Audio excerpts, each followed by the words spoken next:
Shalom, shalom to the hopeful elect of the nation of Israel, starting with 144,000. We'll start off this lesson by giving all praises and honor and glory to Yahweh, Bahashem, Yahweh Shai, Bahashem, Wakakadash. Double honors to the apostles and elders of Great Millstone, who have taught me this word in truth and sincerity.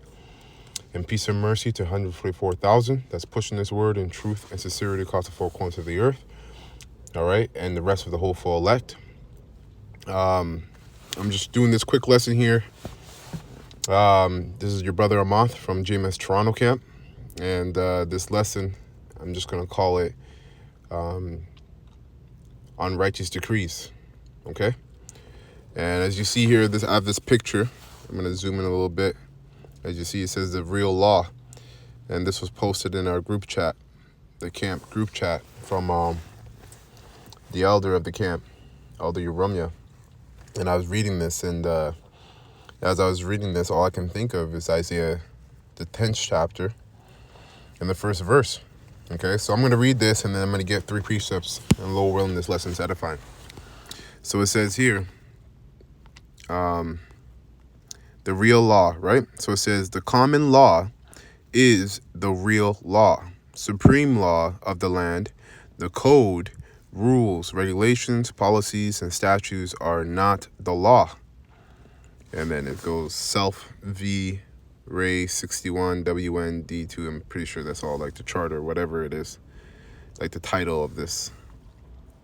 But going on, it says here, I really don't know what that means, but the main point is here. It says legislated statutes enforced upon the people in the name of the law is fraud. It has no authority and is without mercy. Justice without mercy is godless. And that's true, right? Because you have to have a balance. And that's how we know the wicked are in rulership over the earth right now, because their so-called justice system is not justice because it has no mercy. All right? Tell me the mercy in sending someone, to prison for 80 years, 50 years, or 25 to life. And really, according to the law of the Lord, a sodomite or a witch, you're supposed to do away with them completely, not let them fester, and then let them back out into the society so they can continue on in wickedness. Right? That's a little leaven the whole lump. And that's basically Esau's law. His system of law is about really perpetuating more wickedness and evil on the earth, and then siphoning resources to himself, and starting with the top wicked elites. Okay, so it's not true justice. So it goes on to say, justice without mercy is godless, and therefore repugnant to our United States Constitution. Lawmakers were given authority by the people to legislate codes, rulers, regulations, and statutes, which are policies, procedures, and law to control the behavior of bureaucrats, elected and appointed officials, municipalities, and agencies, but were never given authority to control the behavior of the people, as we read in the U.S. Supreme Court decision. As we read in a U.S. Supreme Court decision. And really, what does it say here? It says that the lawmakers are supposed to be chosen by the ultimate judge, which is the Heavenly Father, Yahweh. Just like the tribe of Levi, right? The tribe of Levi were really the lawmakers of the nation of Israel. Not really the lawmakers, but they were the law enforcers, I should say, right? Because the law was given to Moses, which was a Levite, and he prescribed the law to the nation of Israel. And we made a blood oath, a covenant with the Heavenly Father, right? In the Hebrew, you got how do you say is bun lawyer, right? Bun means son. Lawyer is how you say the word Levi in the Hebrew. It's where you get the word lawyer or law from. All right, that's where you have the priest. right? The high priest, the priest, right? And then you got the Levites, which are all Levites. The high priest and the priest are all Levites, but you had rank and files within the nation, or rather the tribe of Levi. So they were actually chosen by the Heavenly Father, okay? And that's how it's supposed to be, not necessarily chosen by the people. But that really started with the Romans. When you really go into it with history, the Romans really, well, I can't really say it started with them because we did that too. We chose ourselves a king.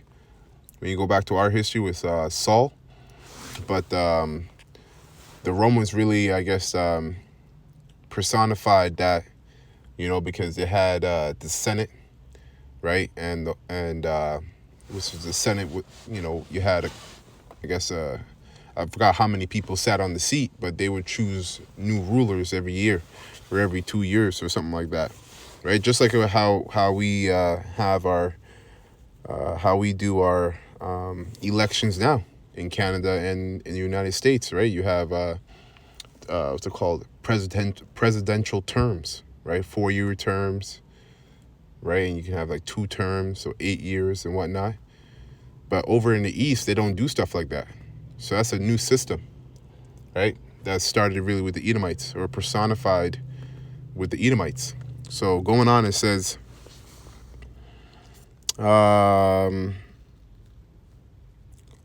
okay, so it says, I'll just read that part again. Lawmakers were given authority by the people to legislate codes, rulers, regulations, and statutes, which are policies, procedures, and law to control the behavior of bureaucrats, elected and appointed officials, municipalities, and agencies, but were never given authority to control the behavior of the people, as we read in a U.S. Supreme Court decision. All codes, rules, and regulations are for government authorities only, not human creators, in accordance with God's law. So the laws that are really that are put in place, it was initially intended to keep the rulers in check, not really, us everyday, I'll just say, for the lack of a better term, civilians, us everyday civilians or citizens, okay? It was really put in place to keep the rulers in check, because when you have that kind of power, a lot of men can be drunk with that power and they have wicked intentions, and therefore the system and the law is corrupt.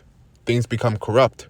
Just like you see in today's society, everything's corrupt because you have wicked men in rulership, right? And they're the one prescribing the laws, right? And it's just creating more evil and wickedness on the earth, okay?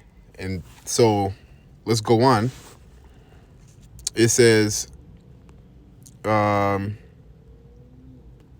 all codes, rules, and regulations are for government authorities only, not human creators, in accordance with God's law. All codes, rules, and regulations are unconstitutional and lacking due process. All right? It goes on to say, and again, all laws, rules, and practices which are repugnant to the Constitution are none and void. Legislators simply don't have the authority to make where rights skewed by the Constitution are involved. There can be no rule making or legislation which would abrogate them, right? Thomas Jefferson said, I would rather be exposed to the inconveniences attending too much liberty than those attending too small a degree of it. Yeah, exactly, because the people who are in rulership are greedy, okay? Very greedy, covetous men. That's what the scriptures call them, right? And really, they really only want, like, you think these top wicked elites eat GMO foods? Absolutely not. Right? Everything they eat is of the best that the earth can offer. Right? right? But they give, but what do we get? We get basically poison. You get, for food, you get poison. For ointment, you get poison. For water, you get poison. Everything that we have is really poison because it's contaminated with chemicals. It's artificially made, right? But they keep all the natural substances and resources of the earth for themselves. Why do you think these devils can live up to 100 years old? When they died at 100, 105. Henry Kissinger just died a couple of days ago, and I think he was 100 years old or 90-something years old. Tell me the last time you heard an Israelite that died at 90-something years old in America, in North America. Maybe you get a little bit of that over in the East or in the islands because it's a little bit less contaminated with the Babylonian juice, right? But you don't hear about it, So just wanted to read that because I found that edifying for myself as well. I want to look up this word real quick. Abrogate. Oh yeah, abolish by authoritative act. Repel. Okay, basically to do away with something. Repel something. So at the end here it says what? It says there can be no rule making or legislation which would abrogate them. So abolish them. And that's what these devils do, right? They make laws just to abolish another law, right? And then and that just gives them more freedom, it gives them more freedom to do whatever it is they want to do. Okay? And ultimately everything they do is just to form every law that they prescribe is to bring about their agenda. Doesn't matter where you are, whatever city you belong to or country you belong to, the top rulers or the top elites of your country, starting with the bankers on down, okay, all your presidents are all following orders from bankers, from people who run the money of the country. Okay, going back to, the Rockefellers, Rothschilds, Bilderbergs, and different banking families. They follow the laws. They follow slacking. They follow their rules. And that's why laws are constantly being prescribed. Or legislations are constantly being made, right? To just forward the agenda of the top wicked elites. And the ultimate agenda is to sea-hip the whole earth. Okay? Sea-hip the whole earth and destroy a big portion of civilization in terms of people, so that 500 million of them are left to do what they will with the rest of the earth and its resources. Okay, so let's get some precepts. Start with Isaiah 10:1 and read down to 5. It says, I'm going to read it in the King James. I'm going to read it back again in the NLT. So it says, Woe unto them that decree unrighteous decrees, and that right grievousness which they have prescribed, right? These laws that they make, interest rate, interest, right? We get taxed on everything. You get taxed for working. You get taxed for buying food. Everything is taxed, okay? And you wonder why we're taxed for everything is because our government owes money to private bankers, okay? It says to turn aside the needy from judgment, to take away the right from the poor of my people. Widows may be their prey, and that they may rob the fatherless. So a lot of these laws are put in place to really keep you Israelites down. So-called Negroes, Latinos, and North American Indians. You're all Israelites. These laws that are prescribed on the earth are really to put us down, are really aimed at us first, because these heathens, starting with Esau, Edom, do not want us to prosper, right? They know that we're the children of the Most High, and anything that we put our hands to, and if we're given liberty to do something, that we're going to do it the best, okay? Look up Black Wall Street and look at what they did to that. What they did to that, we had a so-called, we had our little thing going on, and eventually, because it wasn't time for us to live in It wasn't time for us to live in rulership. I'll say that for lack of better term. So the Most High did away with that. Okay. So it goes on to say, and they don't care. These devils don't care if they get their own people caught up in these unrighteous decrees, as long as they keep the Israelites down. And what will ye do in the day of visitation, and in the desolation which shall come from far? To whom will ye flee for help, and where will ye leave your glory? Right, and that's talking about the missiles, and also Yahweh Shai, all right, and the host of heaven invading this earth, all right, by the way of these chariots, the chariots of the Heavenly Father, or the so-called UFOs. Without me, they shall bow down under prisoners, and they shall fall under the slain. For all this, his anger is not turned away, but his hand is stretched out still. So Most High is going to bring havoc on the earth for all the wickedness of these top wicked elites, on down to the average wicked person, or your average lawmaker, I should say, for all the wickedness that they prescribe throughout the whole earth. Okay? Hence, the beginning of this chapter says, "Woe unto them that decree unrighteous decrees." Right? Woe means death and destruction, and this is according to the scriptures. O Assyrian, the rod of my anger, which is the modern day Edomite today. All right. The modern day Assyrian are the Edomites. Okay. So-called Caucasians.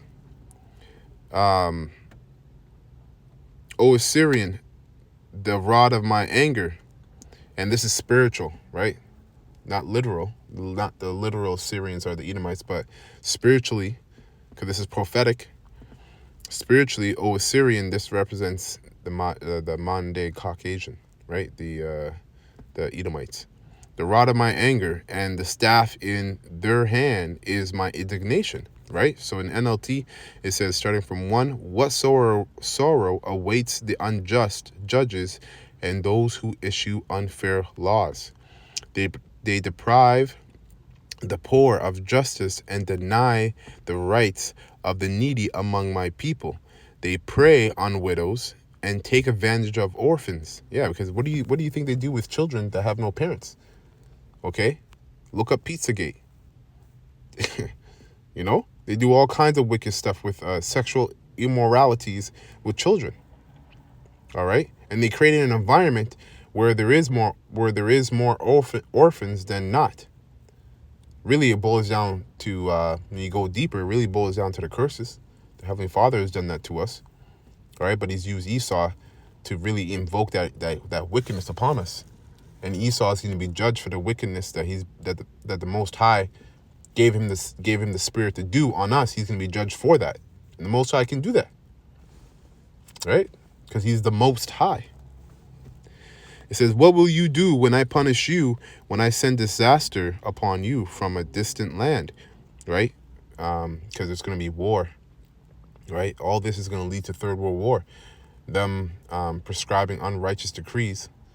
All right, it's going to lead to World War III. And that distant land is going to start with Russia. Okay, and China's going to get involved in other various countries. Okay, and, you know, especially because these unrighteous decrees, they really mess around with every country. Financially, economically, right? Globally. It says, to whom will ye turn for help? Where will your treasures be safe?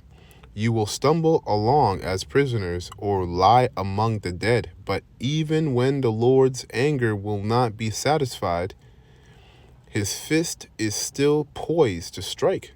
So the Most High is getting ready to really bring judgment upon this wicked kingdom and the rulers of it. What sorrow awaits Assyria? The rod of my anger, I use it as a club to express my anger. You see? So the Most High is using these Edomites to express his anger upon us Israelites. Why? Because we disobeyed the Most High, right? We served idols and other gods, which are no gods. And the scriptures say that the Most High is a jealous power. So this is our judgment. And we have to endure our judgment, all right, with faith and fear, right? Because in the same time, the Most High is merciful. And he's given us a grace period to turn back right? And to get ourselves right with him through his son, Yahweh Shai. We can't do it. We can't do it with our own means, with our own strength, because we're worms. Okay, we're not strong at all. Our strength is in Yahweh Bashem El Shai. Okay, so let's go to the next precept. It's actually 5 chapters back, Isaiah 5. And I'm going to read from 20 to 21. Okay, so it says here, Isaiah 5 and 20, it says, woe unto them that call evil good and good evil. And that's what they do with these laws, these unrighteous decrees. They call good evil, right? Like, for instance, us doing these lessons and videos, right, is frowned upon, is looked down upon, and eventually is going to be completely outlawed to speak the truth. They have terms like an infodemic, right? A demic based upon information that comes out that really exposes these devils and all the works that they do, right? But they're getting ready to do away with that, being able to speak the truth. And they're already doing it little by little. Esau works with gradualism, right? And when you go into these maps, these pedos, that's, you know, they're getting ready to get rights. They're just, you know, certain states allow sodomites, okay, well, sodomites have more rights than your average what would you call that, you know, your average person that's straight, right? They get the better jobs. You know, if you harm them, okay, in self-defense, they're more likely to win the case than you are, because the wicked rulers of this earth, okay, they're more for wickedness and sexual immorality than they are for righteousness. As simple as that, right? Look at all the information that came out on Epstein and what he was doing on his island, and you know, the words Pizzagate and all the people that were involved with that. But yet, you know, all that information is coming out, but none of these guys are really, you know, all the people that were a part of it weren't really prosecuted. Justice wasn't shown to the families that had those children, that had those children go through that experience, that evil experience.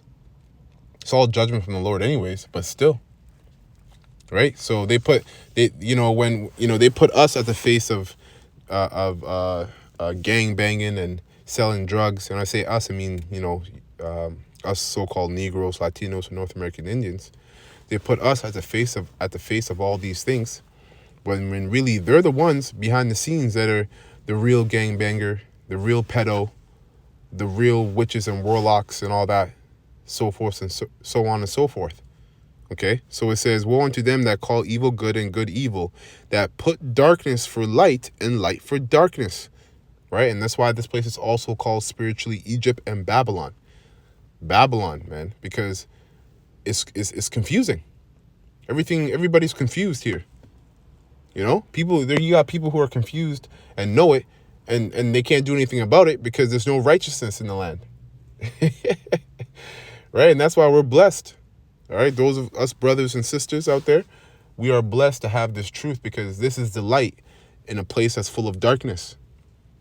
We know right from wrong, our left from right. You know, we're walking on a straight path where, you know, where it's narrow. All right, and it's a straight gate. Yeah, we go through our sufferings, one, to purge ourselves so we can be purged, but also because we live in a wicked society trying to be righteous. So what else do we expect to happen? Okay, so it says that put bitter for sweet and sweet for bitter. Yeah. Woe unto them that are wise in their own eyes and prudent in their own sight. You know? And that's exactly how these devils work, man. They do everything, you know, they do it out of the pride of their heart, which is their mind. Right? And they really think the Most High isn't gonna hold them accountable for the wickedness that they've done. Or rather, that they think they're going to upset prophecy. Okay, and that's an example of them being wise, okay, in their own eyes and wise in their own heart. So they're determining what's right and wrong. You know, they're not you know, really it's the Lord that determines what's right and wrong. He's the ultimate judge. Okay, and he gave his laws, statutes, and commandments to the nation of Israel, starting with the elect, the 144,000. Okay? But Esau's like, fuck that. Fuck that, I'm the one. Okay, let's look at my last precept here. Psalms 94. It's one of my favorite precepts concerning this topic.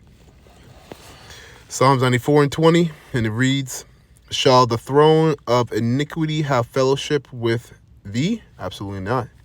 Which frameth mischief by a law, right?